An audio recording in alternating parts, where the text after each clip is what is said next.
So, Vic, we've got on Zoom today Hap and Annette Roberts, Dave Caldwell, Bob Lewis, and Chris Bradshaw. Oh, So, good crowd. We're going to reverse the camera. Okay. What?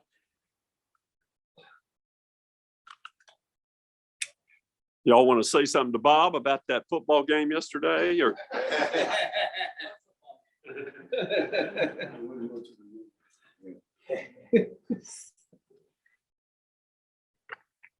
all right, thank you.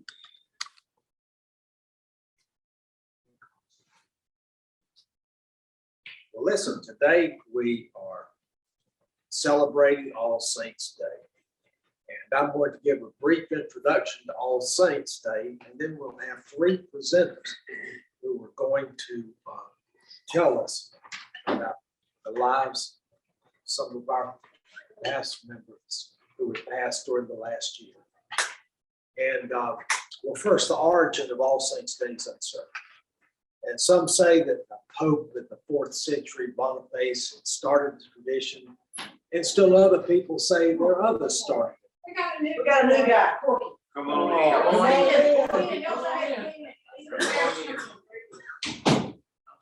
Come on in. Corky, come on in. I'm glad you're here. Well, the staff said that you guys would be okay if I came in. Yes, I believe it. Absolutely. Absolutely. Have you got your ticket?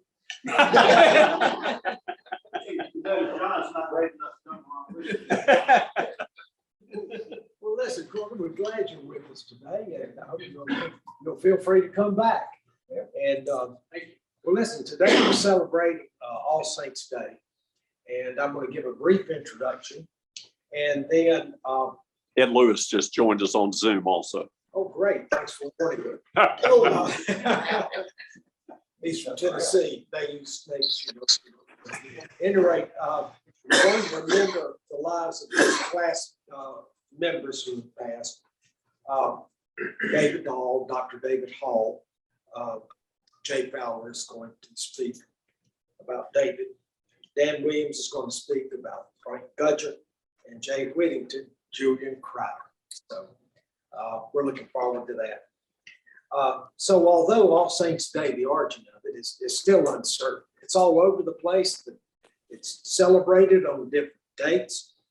But what's important to us today is what All Saints Day means to us as Christians, and specifically to our church community, and of course to our class as well.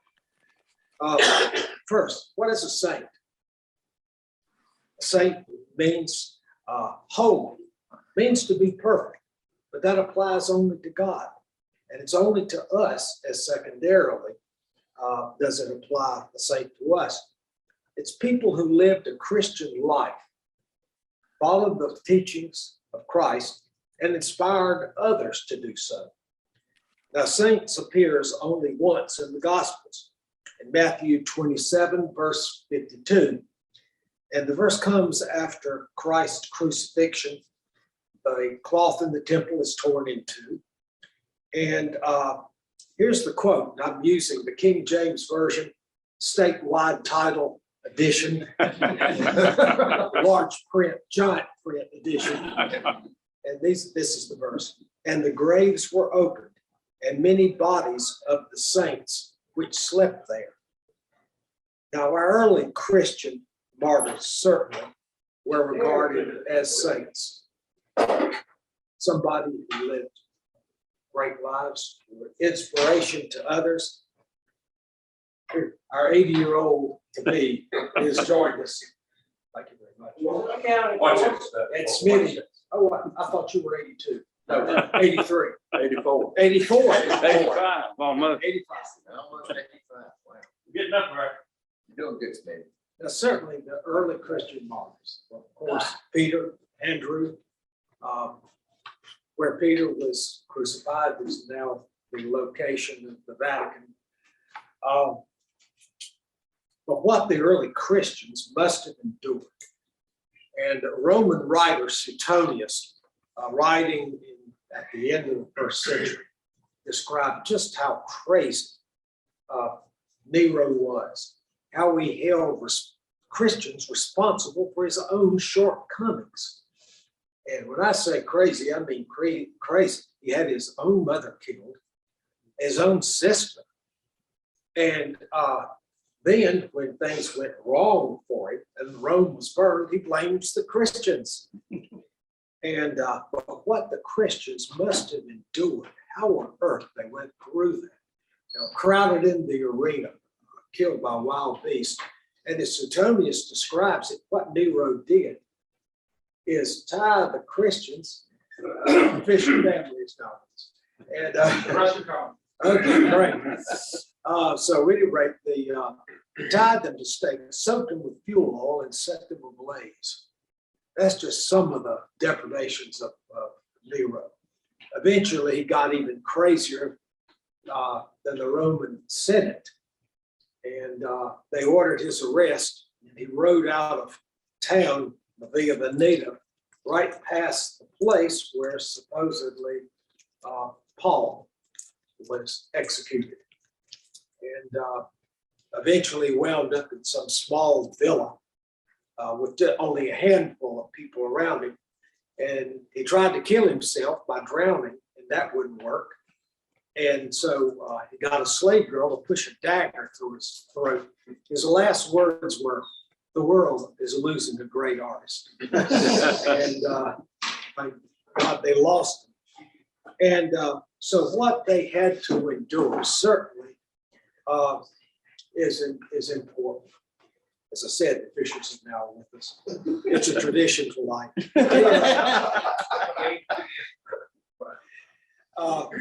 Now today, we've had several lessons on a secular society, how people are drifting away from church, how people are just in it for themselves, nobody else, texting, you know.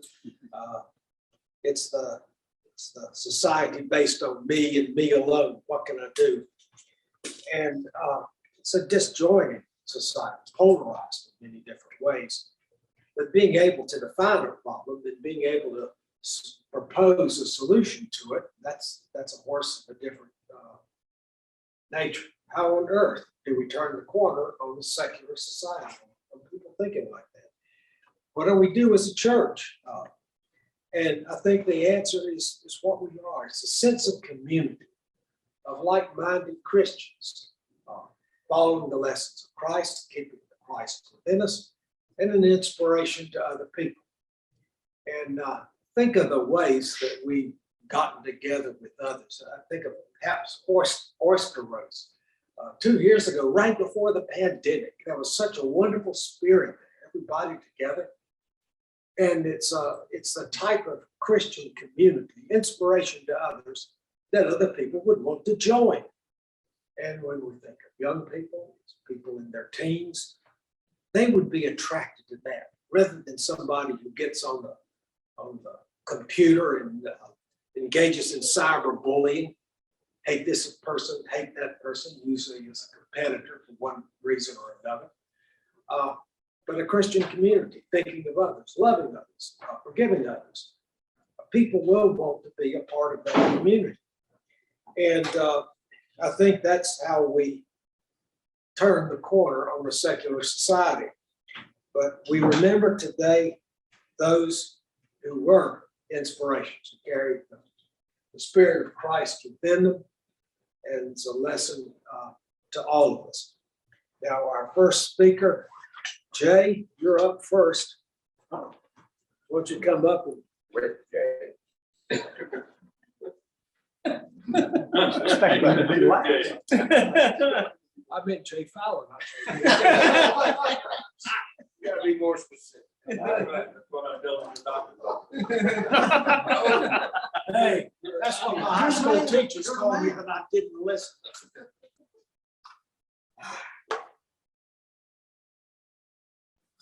Good morning. Morning. What a solemn responsibility. On this All Saints Sunday, let us honor the life and service of David Hall, a true saint. All of us have witnessed the commitment David had for this church and for every man's Bible class. In thinking about how he lived his life we are reminded of 1 Colossians 3:17. And whatever you do in word and deed, do everything in the name of the Lord Jesus, giving thanks to God the Father through him. David was a deacon in this church, and he was elected to 2 terms as elder of First Presbyterian. He served as the chair of both the worship committee and the music committee for periods of time. For years, he sang in the choir. And when Life Center was completed, he began playing the bass guitar in the praise band and continued doing that for years until he couldn't do it anymore. He taught this class. In the Salisbury community, he treated countless patients in his medical practice and delivered over 5,000 babies over a period of 30 years. He served on the board of Rowan Helping Ministries, where he provided crisis assistance, counseling, and worked to improve and maintain their information technology infrastructure. He also served on the board of Rustic Homes Senior Center, where he provided Medicare counseling for seniors and helped them to acquire insurance coverage that they could afford. During the time his sons were active in scouting, he served as scoutmaster of Troop 448. A few years ago, David was diagnosed with leukemia. Throughout his battle with the disease, he always kept a special cross within reach to provide divine inspiration. When he recovered, he developed what he called his healing cross ministry. He began crafting crosses contoured to fit in the hands of people with life-threatening health issues and others who were in need of spiritual uplifting. Here is one of David's crosses. And he made it so that it would fit in a person's hand and they could hold it like this. And it's inspired many people. I heard about one fellow who was in the hospital for very critical surgery. He was ready for the surgery, and David came into his room and taped one of these into his hand. He never forgot that. So many people received and cherished David's crosses, and the ministry continues. We thank God for David Hall. Amen. Amen.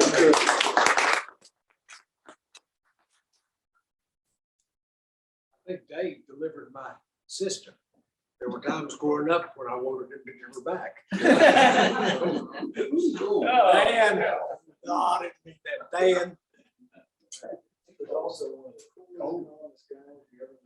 What's going on? Frank Gudger, what a saint. I guess Frank holds the longevity record for the Every Minute's Bible class at 103. I first met Frank when Jan and I joined this church 37 years ago. He invited the new member class down to he had a little gentleman's farm down in East Rowan. He invited all the new members down for a barbecue. He had a 2-story barn, and it was something. If anybody ever see that 2-story barn? It was something. Have you seen it? Sold it for us. Oh, did you? So the first impression that we got of Frank and Darlene is they were so friendly and open to everybody, and he continued that way throughout his life.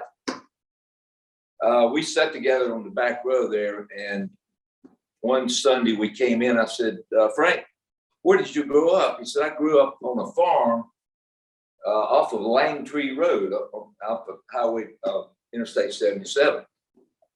And I said, well, that's interesting. He said, yeah. He said, they flooded it and made Lake Norman out of it. He said, I think I got a pretty good piece of property over there right now.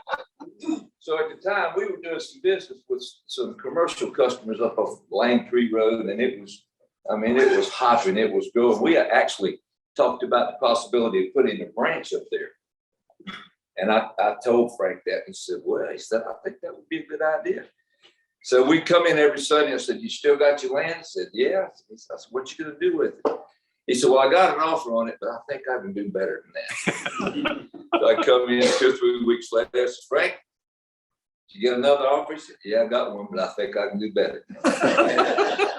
So that went on and on and on and on and on. And I'm not certain whatever happened to that property, whether it was sold. It's still in his family, I think. But I think the fondest memory that most of us have with Frank involves Johnny. Vick would say the next hymn is 332.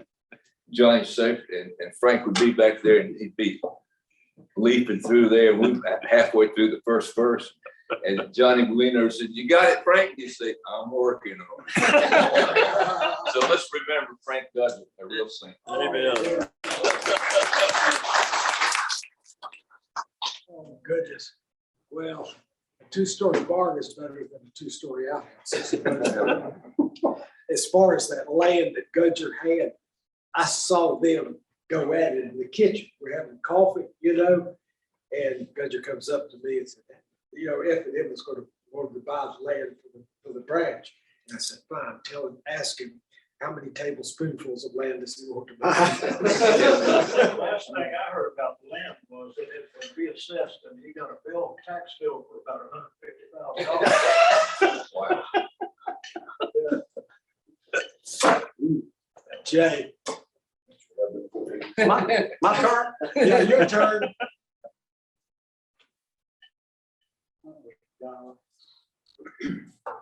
I'm honored today to speak about another saint. That's Julian Crider. And Julian always did one thing. That was he did it right. Anyway, I'll start. I got a picture of him that was sent to me by Tony Blackwell. And I've got some more here I'll share in a minute. Julian was a lifetime member of Salisbury and a lifelong member of First Presbyterian Church. We don't have that many people that do that anymore, but that was just one trait that Julian had of doing one thing always right. As I joined the Sunday school class, it was right when Julian was retiring from his teaching, but he taught in this class for years, many, many years. Julian's first job was at Fieldcrest Cannon, and he always said he wanted to start at the bottom and work up. He did. He started sweeping the floor and doing one thing right all the time. That's the only job he ever had. He raised on up and built up into the management level, staying with them 50 years or so. He was a lifetimer. Julian was also as we all know, a product of the Depression, and he grew up in some hard times. He never hired out a job that he couldn't do himself. Did you ever shake hands? How many people ever shook hands and remember shaking hands with Julian? Anybody remember that? He had big, strong hands. And what a grip, what a grip. And he used those hands to make beautiful furniture. I don't know if many of y'all have seen the furniture he made, but beautiful tables and cupboards and things like that, all out of fine cherry or walnut. What did he do with that? He gave it away to his family and to his friends. What was amazing to me about that, his shop was in his attic. And and Tony told me, I didn't remember this, that he had these pull down, the pull down stairs? Yeah. I never saw any stairs like that weren't rickety. And his shop was up in the attic. I don't know how he got his saws and his planers and everything else up there, because it's like 30 inches wide maybe and rickety stairs. When he made his furniture, he would assemble it, but he wouldn't glue it or screw it. He had to take it apart, take it down in sections, because it might not fit go down the stairs otherwise. but what a man, what a man. Back in the 80s, Julian called me. I thought this was a weekend. He come, I said, "What'd I do wrong?" But he said, "I got to come out and talk to you about a few things." Okay, come on. A few minutes later, Julian shows up and he gave me his spiel on time and talent and how you need to give back to the church and everything. He wanted me to do a little chore and throw my hat in the ring on some things, and I did. You could not say no to Julian, because he did believe in giving his time and talents to the church. At the same time, he was very frugal. Some would say he was downright tight. He would play golf on Fridays, I understand, with Leo Wallace and some other folks. Then on Sundays later in life, he played with Tony Blackwell, Bobby Lomax, and Robert Pierce.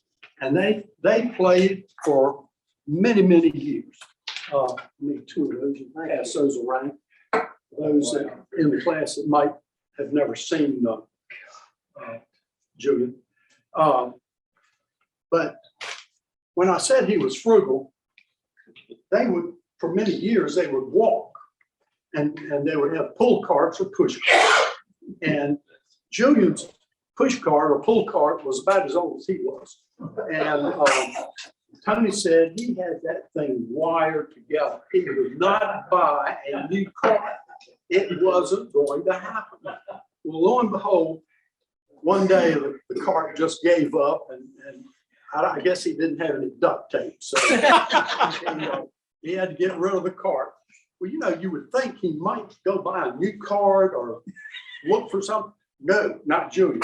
He went back in his attic or his basement and found a carry bag, one of these light bags.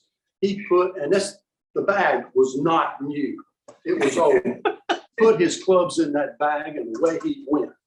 They pulled their carts. He carried his bag and he walked 18 holes every Sunday. It didn't matter whether it was 30 degrees or 130 degrees.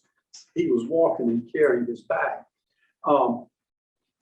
Later in life, as he was getting up in his 80s, Julian finally relented. He would walk the front 9, and then he would rent a cart and they would ride the back 9. But all during that time, Tony said, he was walking, we were riding, and he said Julian would still sneak up and beat you. He was tough. Julian was tough. Let's see. I got 2 stories here. Let's talk about love. I got a picture of Julian and Joe. They were married for like 60 years. Every Saturday night, Joe would fix spaghetti and serve it to Julian. After Joe passed away, this was a ritual. And after Joe passed away, Christy, his niece, who lives in the Crider family home, asked Julian, and she said, I know you miss Joe's spaghetti. He looked at her and said, I hate spaghetti.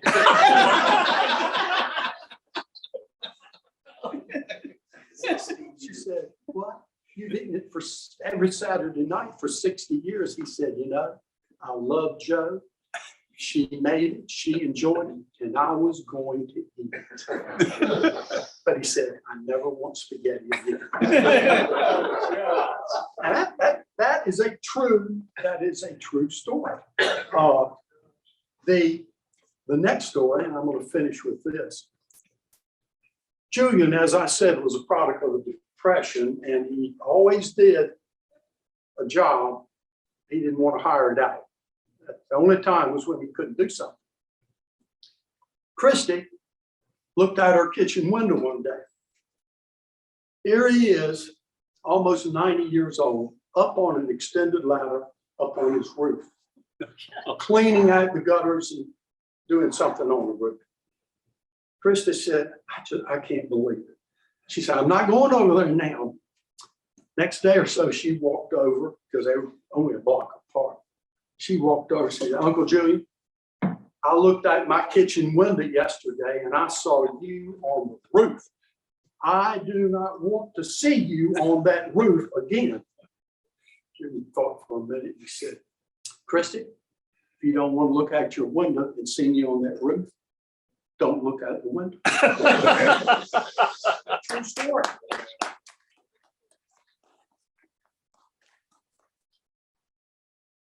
That was wonderful. I'll tell you. Julian was an inspiration to everybody who taught after him. You know, I'll never forget it. He would write out his lessons to the word on legal pages, and he would flip the pages, you know, as he went through the lessons. I mean, he was well prepared. Everything was timed perfectly. And so, oh gosh, I'll never forget Julian. A member of his family mentioned to me that they found all of his old lecture notes. He didn't throw anything away. Apparently kept them. I hope he would share them, you know, with us. Maybe put them in the history room or something. One piece of advice